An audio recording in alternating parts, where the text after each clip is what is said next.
Hello ladies and gentlemen, this is Blue Maxima. Welcome back to Blue Boards. This time we're going to be taking a look at 51st State Complete Master Set by Ignacy Trzewiczek. I think that's how you pronounce that. His name is very hard to pronounce. I apologize, Ignacy. So, this is a card-based engine building game based in the same universe as Neuroshima Hex. And I honestly didn't pay much attention to it at first until I got and played Neuroshima Hex based on the recommendation of one Z Garcia from the Dice Tower. And after having played that and realizing that game was absolutely brilliant, this game turned up as number 1 on his favorite board games list, although this might not be true by the time you actually see this video. With that said though, I went and bought this, and we tried it, and it was fantastic, and I'm really glad that I did. So, yeah, I'd like to tell you just why this game is as good as it is. So, just to give you a quick idea of the game's flow and structure. At the beginning of the game, everyone will get a total of 6 cards through some rules. Then the game proceeds in rounds, which have 4 distinct phases. The first phase is that everyone gets cards through snake drafting. There are 88 cards total in the base deck. Then, the second phase is that everyone produces the resources that they are entitled to. So in the case of the Appalachian Federation here at the beginning of the game, they'd get 3 workers, a brick, a grey contact token, and a card. Pretty simple, nothing too out of the ordinary, right? Then the third phase begins, which is the action phase, where everyone goes around the table, taking actions one at a time, until everyone decides to pass. Once everyone has passed, we check if someone's gotten to 25 victory points yet, which is the saw blade little thing on the scoreboard there. If someone's made it, great. The game ends, we count up the points, which includes the point total there, and however many cards you have available to you in your state. And then, once that's done, the person who has the most points is the winner. Do we have a tie? Then the person who has the most resources left over is the winner. If that's a tie, then you share the victory, you buggers. If no one has shared the victory or claimed victory yet though, you move on to the fourth phase, which is cleanup. All the resources you haven't used go back into the supply piles, and if you're wondering, that doesn't seem like very many. Trust me, there's a hell of a lot more over here, just outside of the thing. Then you go back and you do the whole thing again, and you play until someone's gotten to that magical number 25. It's really that simple, but the game's got so much going for it in the way of strategy that it remains an engaging and very mind-bending engine builder for every single game of it that you play. And so, let's talk about why. So I said that this game is card-based, right? And right here is an example of a card. Of course the focus isn't going to work now, thank you. So, this is a card. And each card can be used in 3 different ways. Not 1, not 2, but 3. And considering that you're going to have multiple cards in your hand at any one time, it creates a lot of different paths for you to go down in order to make your engine as efficient as possible. And it's so cool whenever it pulls it off. So let's actually take a look at those 3 actions that you can take. And those 3 actions are determined by the 3 different kinds of contact tokens. And I will also point out that there is what they call a universal contact token, which lets you just substitute it in place of any of the 3. So, if you use a grey contact token at the distance cost in the top left there, all of these rely on that distance cost up there, you get to play it in your state. And there are also several different kinds of cards. That one is a production, and this is a feature and an action. We'll go over what those do later. But basically, you build them out in their particular row, and you get access to their particular abilities. It's a pretty simple thing to do. In the case of the production, though, the production means that you will get this at the beginning of every round during the second phase, right? So you'll get an extra worker, which is always useful. But this also has a building bonus, which means when you put this down in your state, you'll get the building bonus. So, when you put this down in your state, you'll get 2 workers off of it, just straight up, which makes it a very useful card. But of course, there are always other things that you can do. So with the blue contact tokens, you'll be able to do what's called the deal. And the deal is listed on the bottom of the card, and you'll get the resource listed there during the production phase, along with getting the resource right away for making the deal. And notably, this is something that the opponents usually can't touch, which I'll get into in just a bit. And you just slide it in underneath your player board there, and you can do that with all of these cards, and it is immensely satisfying just watching that chain of deals just slowly grow upwards like that. If you use the red contact tokens though, you can do what's called a raise. And the raise will get you the spoils. You discard this card and put it in the discard pile, and you'll get the resources listed there for the distance cost, which is fair enough. So you've got all of these different things you can do with these 3 different contact tokens, and the way that all the factions work help this interplay massively, because we have the Appalachian Federation here, who start out with a brick, and they can use that brick for something we'll get into in a little bit when it makes more sense. They are basically built around the idea of building up their state. Then you've got New York, who's a bit of a jack of all trades. They've got iron to start off with, they get a grey contact token, and they can do some trades in order to get any particular set of resources. But then you've got the Merchants Guild and the Mutants Union, who are actually very similar to each other, except the Mutants Union is very focused around getting red contact tokens for raising, meanwhile the Merchants Guild is very focused around getting blue contact tokens for dealing. And so all of these factions end up playing quite differently from each other just thanks to the resources that they get. And usually they'll need to focus on their area while trying to build around their weaknesses. Depending on what faction you end up playing, it's always going to be an interesting game. With red contact tokens, I already said that you can just raise a card from your hand and just send it away and get the resources, right? You can also attack the other players. So let's say that someone didn't like my school and they just wanted to kill all those school children. See all of those shields that are going down the side there, 3, 4, and 5? That determines how many red contact tokens you can use to attack a card in someone else's state. So if someone used 3 contact tokens, they could blow up my school. Flip it upside down, and now you have a ruin in front of you which doesn't do anything. Except for one particular thing which we'll get to in a bit. But the person who raised you would get the spoils. Meanwhile, as a sort of kickback, you would get what's listed on the deal there. So someone who's got a lot of red contact tokens and desperately in need of a certain set of resources will be more than happy to attack you. But it's also held back on by the fact that it requires so many of the red contact tokens that it's actually quite rare, and so you don't have people just absolutely beating the crap out of your state every single turn. You do also have 2 other kinds of cards that you can put down. So I already talked about how production works, but this is a feature. Most features don't have anything by themselves, but they usually have some kind of secondary thing going on, like this one here. Building bonus. Place 3 fuel on this location. You may spend them during your turn. Don't discard them during the cleanup phase. So you basically just get 3 free permanent fuel, which can be very useful for a cost of 1. And then you've got your actions, which you can take on your turn in lieu of doing one of the 3 contact token actions we have just been talking about there. And this one is spend an iron to gain a victory point, maybe activated twice. So if you've got 2 iron available to you, you can spend 2 iron, get 2 victory points. Notably, outside of something like this, for example, which says maybe activated twice, every action can only be done once. So if it's an action listed on a card, or if it's one of the trades that are available to you down the bottom of your faction board, you can only do them once. So you need to be very carefully planning out how you plan to expand your state. You do also have a secondary action, which is spend 2 workers to gain a resource, which is the guns, the bricks, the fuel, and the iron, or draw a card, and you can do that as many times as you've got workers to fuel it, right? But thankfully, there are also things that cause the game to become a bit more of a, not so much a speed fest, but a just general idea of how do I really want to go about this, because there are cards here like the construction vehicles, which are open production, and these work like a regular production. Put them out in front of you, get the resources listed on the card. Easy.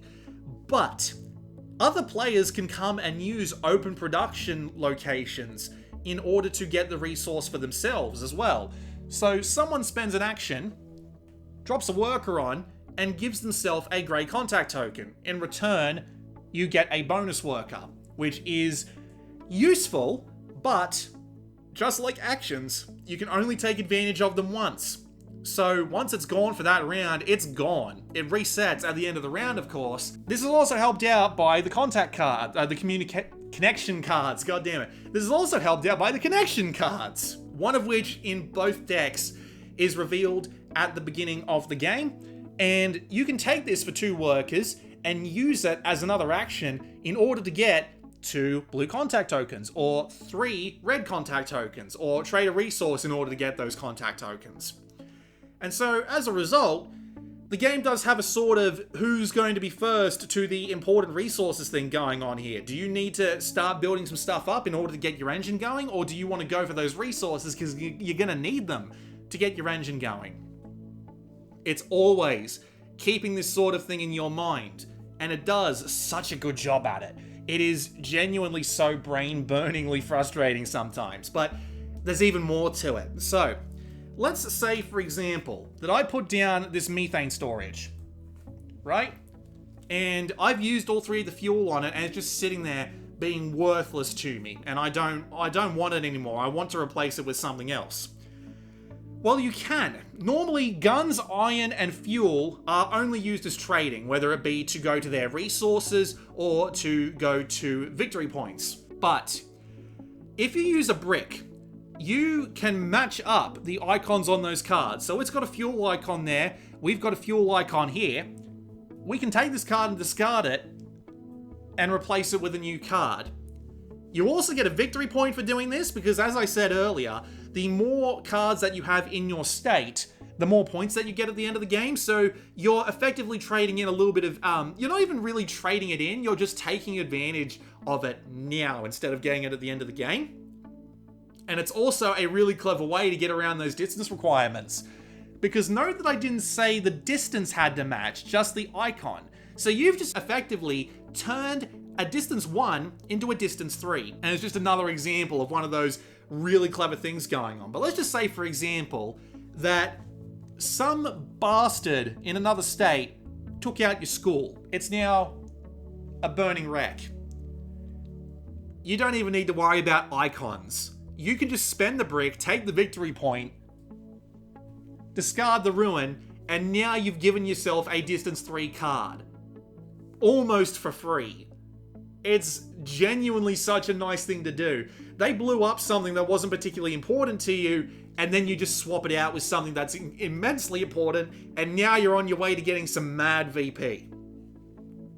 It is immensely satisfying working around all of these little things, using all of these cards in all of these different ways, and it's so satisfying. And it's not satisfying in a mechanical sense. Well, it is, but it's also satisfying in a thematic sense, because there are some board games where it feels like you're trading some resources for other resources, and sometimes it just doesn't make sense. Why am I trading 3 flip-flops for a lollipop, and then I can turn that lollipop into victory points? Sometimes that just doesn't make sense, but this game makes it make thematic sense in some of the best ways possible. Whether it be via, say, hey, the scrap trader, he wants iron and he'll give you victory points for it. That makes sense, but at the same time, you can also trade that iron in and use it to get grey contact tokens, which is what you use to build out these stuff. That makes perfect sense. Using a brick to build something into something else, but it needs to be relatively similar. But since if it's in ruins, all you really need to do is clear it away and build it up on top. That makes perfect sense. And even when you think it gets a little bit strange, like for example, you've got ammo here, which is representative of all 4 of those different resources: guns, iron, fuel, and bricks.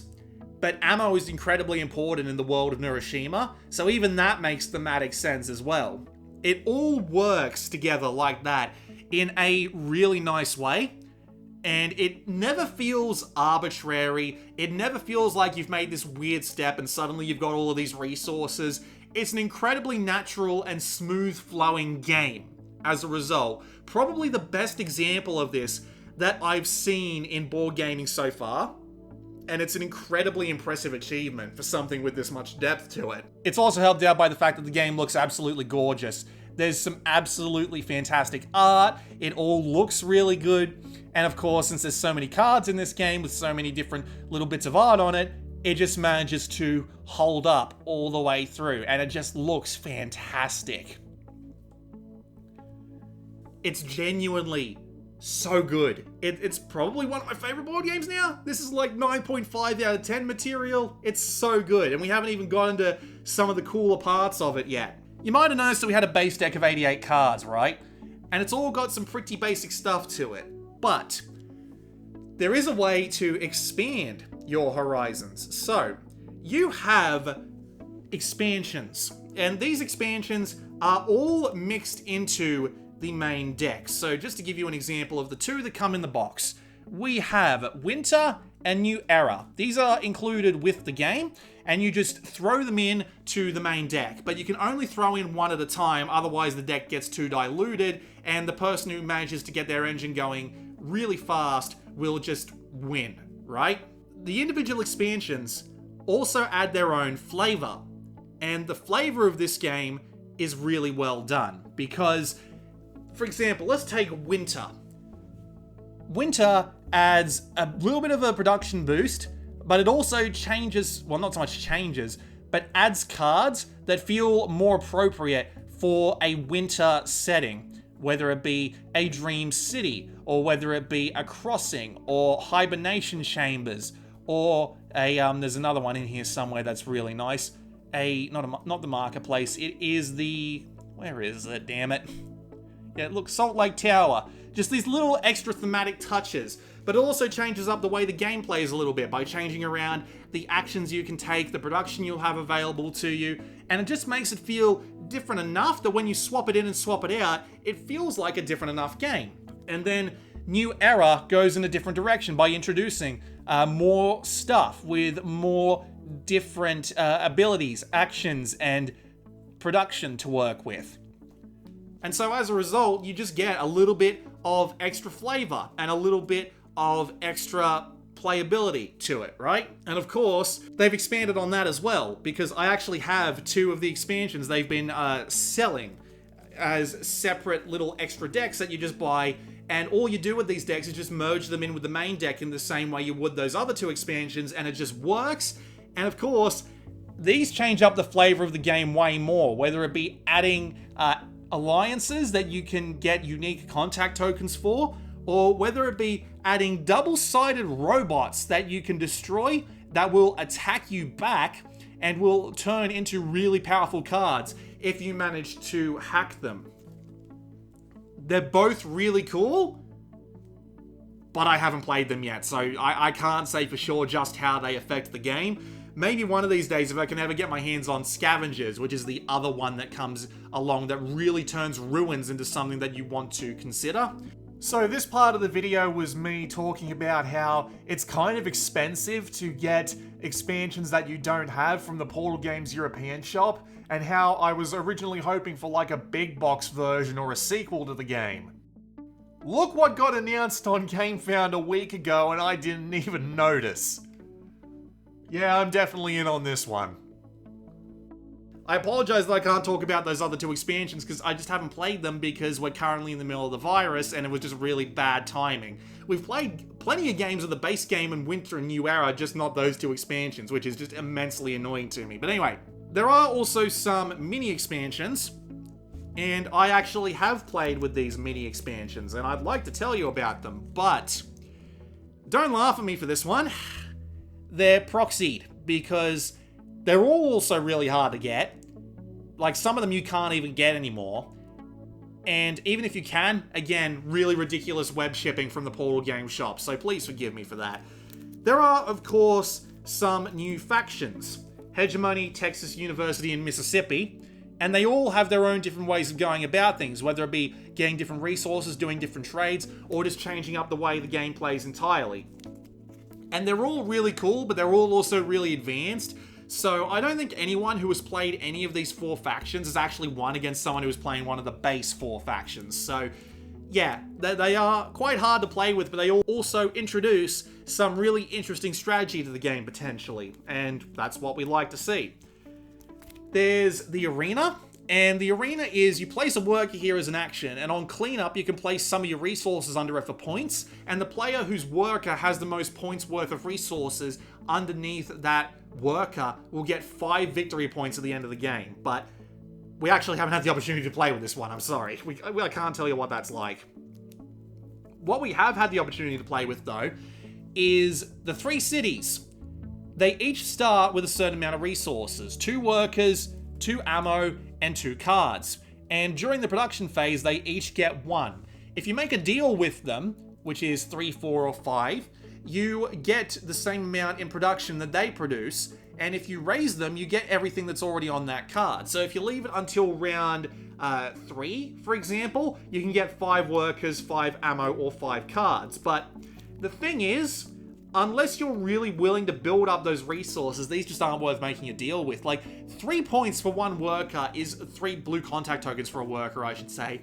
Just isn't that much. It's not that good. So these always ended up being ignored in the couple of games that we played them with, and after a while we just stuck them back in the box and never touched them again. What we did touch again, though, is arguably the best mini expansion there is, which is the border tiles. You get these dealt out randomly to you at the beginning of the game, and they each give you an extra action. They sit in between the players, which is why they're called border tiles, so you'll always have at least 2 of these available to you, right? And when you use the action listed on them, they flip over, and now they've got an entirely separate action for you to do. And they all have some really cool actions, including one which has the ability to swap border tiles around, which is so cool. They give you just a little bit more decision space, a little bit more room to make some actions happen that you otherwise wouldn't be able to. And they absolutely give the game a bit more of an interesting feel. And I really like the border tiles. They are such a clever idea. There is also one other mini expansion that I haven't actually touched on here. It's the Moloch server room expansion, but you actually need to use Moloch to play with that. So I didn't even bother proxying it, if I'm being honest with you, but there you go.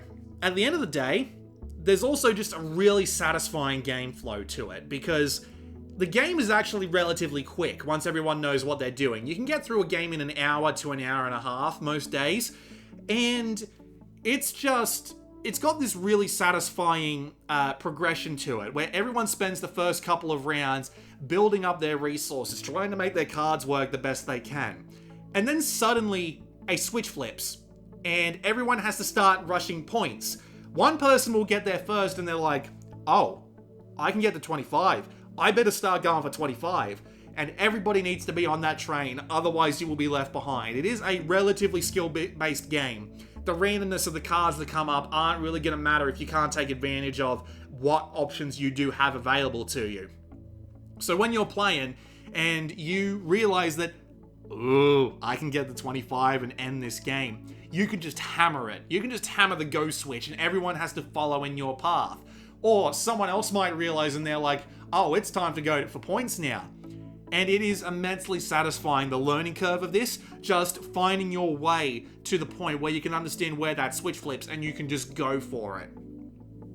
And of course, everything I already said about the presentation being fantastic, the way that each card has 3 different ways to use it gives you a lot of opportunities and strategy to plan around. All of the tokens here being great, all of the art on the cards being great, it feeling not only mechanically smooth, but thematically smooth in combination with those mechanics. It's one of the best examples I've seen in board games.